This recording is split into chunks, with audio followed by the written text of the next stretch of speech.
பதையே அரகர மகாதேவா. தென்னாடுடைய சிவனே போற்றி, எந்நாட்டவர்க்கும் இறைவா போற்றி, வெற்றிவேல் முருகனுக்கு அரோகர. பேரன்பு சார்ந்த பக்த கொடிகளே, எல்லாம் வல்ல முருகப்பனுடைய பெரும் கருணையினால் ஆண்டுதோறும் ஐப்பசி மாதத்திலே தீபாவளி மறுநாள் பிரதமை என்று சொல்லக்கூடிய நன்னாளிலே இறைவனுக்கு உரித்தான 6 நாட்கள் வழிபாடு மிக சிறப்பாக ஆண்டுதோறும் நடைபெறுகின்றது. கந்த சஷ்டி என்று அழைக்கக்கூடிய இந்த விழாவானது மிகவும் சீரும் சிறப்புமாக திருச்செந்தூரிலே மிக நேர்த்தியாக கொண்டாடப்படுகின்றது. சஷ்டி என்று சொன்னால் 6 என்று அர்த்த பொருள். 6 விதமான முகத்தை உடையவர் முருகப்பெருமான். முருகப்பெருமானை மட்டும்தான் ஆறுமுக கடவுள், சண்முகர் என்றெல்லாம் நாம் அழைப்போம். எல்லா இறைவனுக்கும் 5 முகங்கள்: ஈசானம், தத்புருஷம், அகோரம், வாமதேவம், சத்தியோஜாதம்.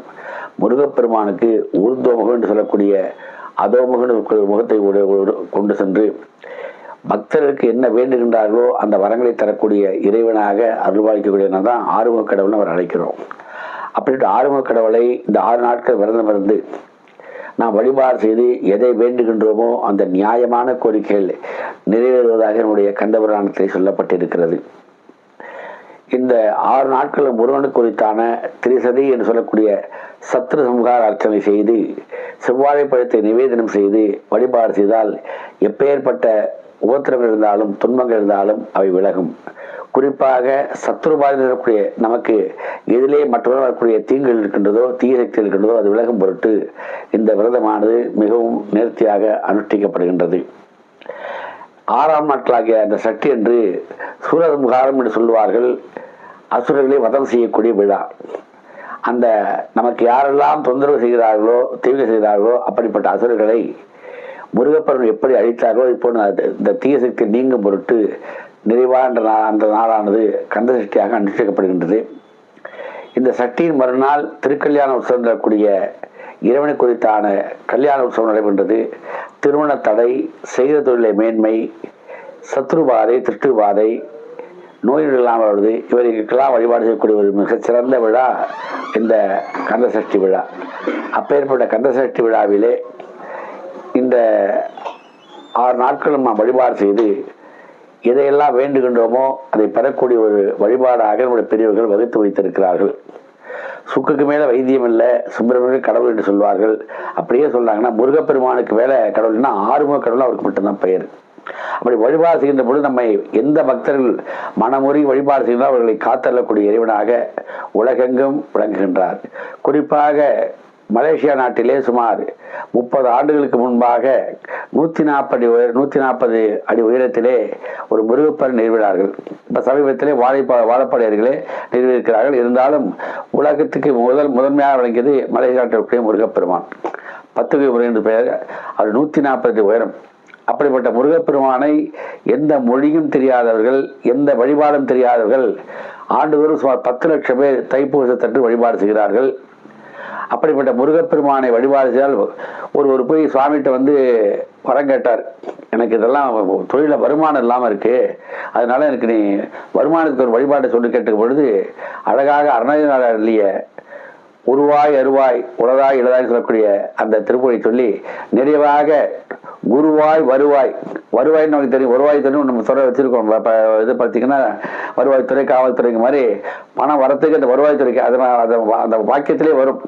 குருவாய் வருவாய் அருள்வாய் குகனேன்னு சொல்லுவாங்க. அந்த வருவாய் வரணும்னா தொழில மேன்மை வரணும்னா அந்த திருப்பொழி சொல்லிருக்கு முருகப்பெருமான் வழிபாடு சொன்னார்னா எவ்வளவு உயர்ந்த கடவுள் என்பதை நாம் அதிலே தெரிந்து கொள்ள வேண்டும்.